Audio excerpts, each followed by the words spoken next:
तू कल ब्लॉग लेकर आई, वो मेरे को समझ में नहीं आया कि तेरा वो ब्लॉग देने की तुझे ज़रूरत क्या थी। क्योंकि कुछ था उसमें, बहुत कुछ तो हाइड करा हुआ था उसमें। क्या था? मम्मी को हॉस्पिटल ले जाने के लिए तुमने ब्लॉग छापा। बग्गी, तेरे ब्लॉग बिल्कुल झेलने लायक नहीं रह गए हैं अब। बग्गी तू बिल्कुल मत आ, बिल्कुल। तेरे को ना देखना पसंद है पब्लिक को, और ना तेरे ब्लॉग पसंद है। इससे तो अच्छा बग्गे के ब्लॉग लगते हैं, क्योंकि वो उधर का दिखाता है बस उस, तो बस वही देखना अच्छा लगता है सबको। लेकिन तेरा ब्लॉग बिल्कुल झेलकत नहीं है। जो तू दिखा रही है तूफान में भी बोली जा रही है, बोली जा रही है, किसी को समझ में आ रहा है नहीं आ रहा है। आंधी तूफान चल रहा है उसमें भी बोले जा रही है तू। पता नहीं कितना बोलना आता है यार तेरे को। पटर पटर पटर पटर करे जा रही है। लेकिन ब्लॉग है जो एक प्रॉपर ब्लॉग दो, घर का काम करते हुए, घर का कुछ भी। ये ब्लॉग के नाम पर तुम क्या छापते हो, मुझे समझ में ही नहीं आता है। तो हेलो एवरीवन, आपका बहुत बहुत स्वागत है मेरे वीडियो में। तो बग्गी, तू जब चंडीगढ़ गई तो बग्गी को तूने बुलाया, और बग्गी को बुलाया तो तू गई क्यों नहीं बग्गी के साथ? हैं?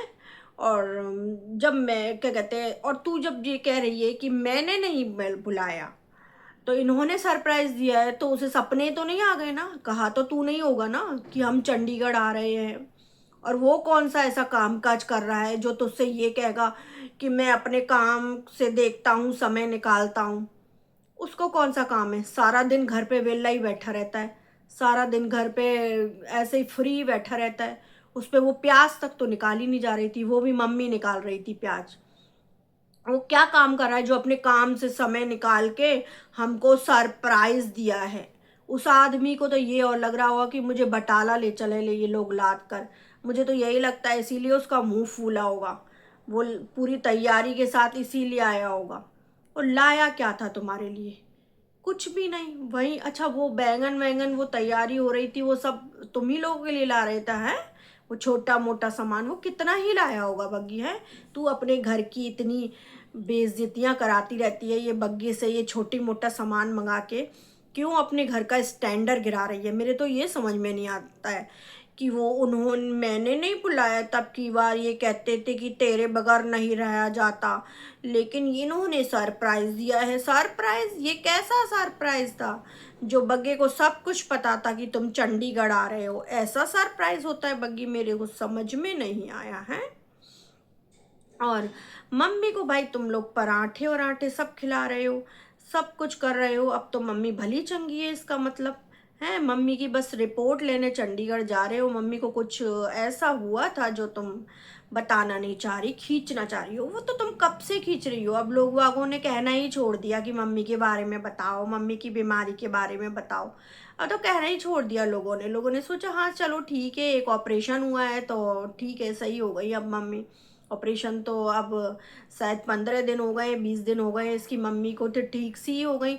लेकिन जब बात को क्लियर ही नहीं करोगे पब्लिक से, बात को क्लियर ही नहीं करोगे, खींचे चले जाओगे, तो पब्लिक क्या है, बोर हो जाएगी तुम्हारे ब्लॉग से। एक मम्मी की बीमारी को लेके तूने इतना खींचा, और तू वहां पर पड़ी क्यों हुई है? तेरा अपना ससुराल नहीं है?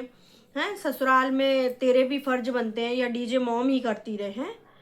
तुम लोगों को, तुम बच्चों को क्या लग गया है कि ये एक फालतू लेडी है, उससे काम कराते जाओ कराते जाओ कराते जाओ। एक ना एक दिन तो तुम लोगों को पता चलेगा ना, जब डीजे मॉम, मैं कहती हूँ खूब अच्छी लंबी उम्र हो उनकी, डीजे मॉम ना रहेंगी तो तुम लोगों को सबको पता चलेगा, बच्चों को सबको। जो बच्चे जितना फ़ायदा उठा रहे हैं ना डीजे मॉम का, उतना सबको पता चलेगा, मुझे तो ये लगता है।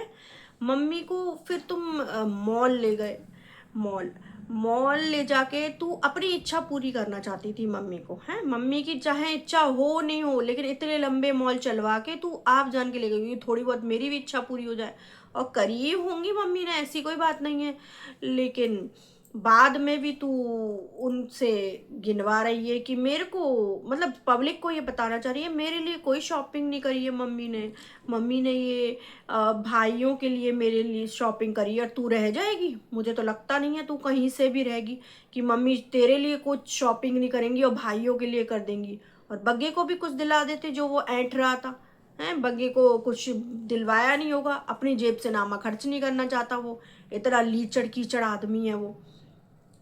उसके तो चमड़ी चली जाए दमड़ी ना जाए वो वाला हिसाब है उसका। वो तो बिल्कुल खर्चा पानी कुछ नहीं करना चाहता है। दौड़ के तो वो इसीलिए गया होगा कि चलो मुझे 1-2 दिन का आराम मिलेगा, 1-2 दिन मैं घूम लूंगा।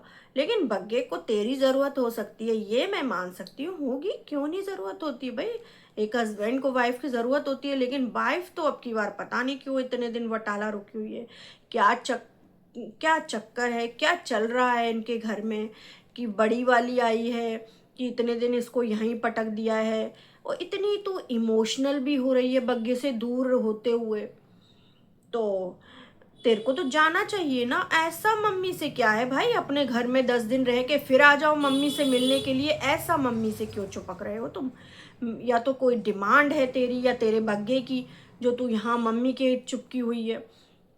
इतना बीमारी का ब्लॉग खींच लिया तूने, उसके बाद भी तू एक एपिसोड और बनाना चाहती है मम्मी को बिठा के। और भाई इसकी मम्मी को भी बहुत ज़्यादा शौक है सेलिब्रिटी बनने का, मम्मी को भी शौक है मैं ब्लॉगिंग करूँ, घूमने फिरने का।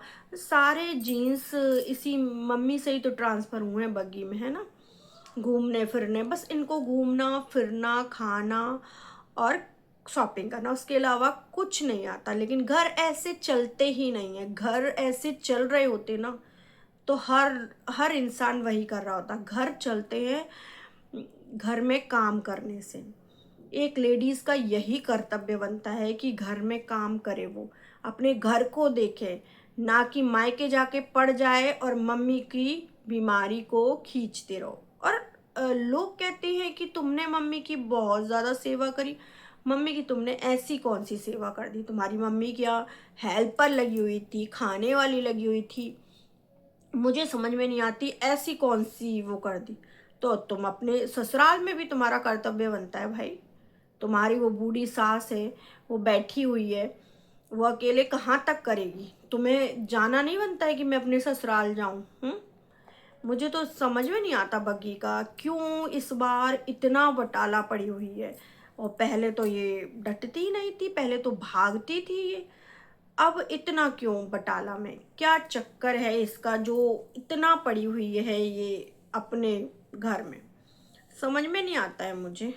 और तुम्हारे पापा इतना इमोशनल कैसे हो रहे थे, इतना इमोशनल हो रहे थे, कौन सी वो बीमारी थी जिसको तुम ऑडियंस को क्लियर ही नहीं करना चाह रही हो, क्लियर ही नहीं करना चाह रही हो, खींचते रहना चाह रही हो कि मैं खींचूं खींचूं, मतलब और ज़्यादा खींचूं। ऐसी कौन सी बात है कि मम्मी को ऐसी कौन सी बीमारी हुई। तुम्हारे कहने के अनुसार तो वो सी वाली बीमारी बताना चाह रही हो तुम, कि मेरी मम्मी को वो वाली खतरनाक बीमारी हुई थी जिससे मम्मी बच गई हैं, जिसकी टेस्टिंग के लिए, या तो फिर यूट्रस में ही गांठ निकली होगी यार, वही टेस्टिंग के लिए गई होगी। इतना सर पर वो लटकी हुई थी, कहती है कि इतना टेंशन था, इतना पैसा खर्च हो गया, इसके पापा भी बोल रहे थे। भाई ऑडियंस को इतना गुमराह करोगी तो ऑडियंस तो फिर भागेगी ना, ऑडियंस तुमसे मतलब ऑडियंस तुम्हारे पास नहीं आएगी, ऑडियंस भागेगी। क्योंकि हर ब्लॉगर मैंने ये देखा है, बड़ा ब्लॉगर, कि वो अपनी बात को क्लियर करता हुआ चलता है पहले दिन से, डे 1 से, कि मेरी माँ को ये है, तो पूरी बीमारी क्लियर करती, तुम उस चीज़ की, किस चीज़ की तुम दवाई करवा रहे हो, किस चीज़ के लिए डॉक्टर के पास भाग रहे हो, कौन से डॉक्टर के पास भाग रहे हो, ताकि ऑडियंस को भी क्लियर हो। और वो कोई भी हो जो इस बीमारी से जूझ रहा हो तो उसको भी थोड़ा सा इस आपको देखकर कुछ सीखने को मिले, कुछ देखने को मिले कि ऐसा हो सकता है क्या। लेकिन भाई तुम लोगों का हिसाब किताब वीडियो का मुझे समझ में नहीं आता, ब्लॉगिंग का हिसाब किताब, कि ब्लॉगिंग में खींचते ही जाना। अब की बार लेकिन पूतना ने बिल्कुल बर्थडे ब्लॉग नहीं खींचा, उसने बर्थडे ब्लॉग का बिल्कुल इशू नहीं मनाया कि मैं बर्थडे मनाऊंगी। बस एक ही दिन उसने करके छुट्टी कर दिया, सही लगा भाई। इतने दिन से गाती और मालूम पड़ा ऐसा बर्थडे मनाती तो बहुत ज़्यादा गुस्सा आता। इसलिए पूतना ने अब की बार सही करा, लेकिन तुम दोनों की समझ में नहीं आती मुझे। और बगी तेरी बिल्कुल समझ में नहीं आती तेरी बात, कि तू ब्लॉगिंग के चक्कर में इतनी पागल हो गई है, इतनी पागल हो गई है कि अपना घर बार सब छोड़ के बैठी हुई है यहाँ मायके में। या तुझे यहाँ बिठवाया है, बड़ी वाली आ गई तो ऐसी क्या बात है जो तुम्हारे बीच में इतने मतभेद हैं कि तुमको घुसने ही नहीं दिया जाता है घर में जब तक बड़ी वाली रहेगी। मुझे ये समझ में नहीं आता। इस चीज़ के लिए तो तुम लोगों को बैठकर बातें करनी चाहिए भाई, कि ऐसा क्या चक्कर है भाई, बेटी यहाँ रहेगी तो बहू नहीं आएगी। मैंने तो ऐसा किसी घर में नहीं देखा, तुम ही लोगों में देखा है, टीजे लैंड में ही ऐसा देखा है। और बग्गी को भी कुछ दिलवा दिलवू देते हैं, वो इतना गुस्सा हो रहा है, इतना सब कुछ हो रहा है, तो उसे कुछ दिला देते, उसको भी कुछ लगता होगा। वैसे लालची तो एक नंबर का है, मुझे सब कुछ ससुराल से ही मिल जाए।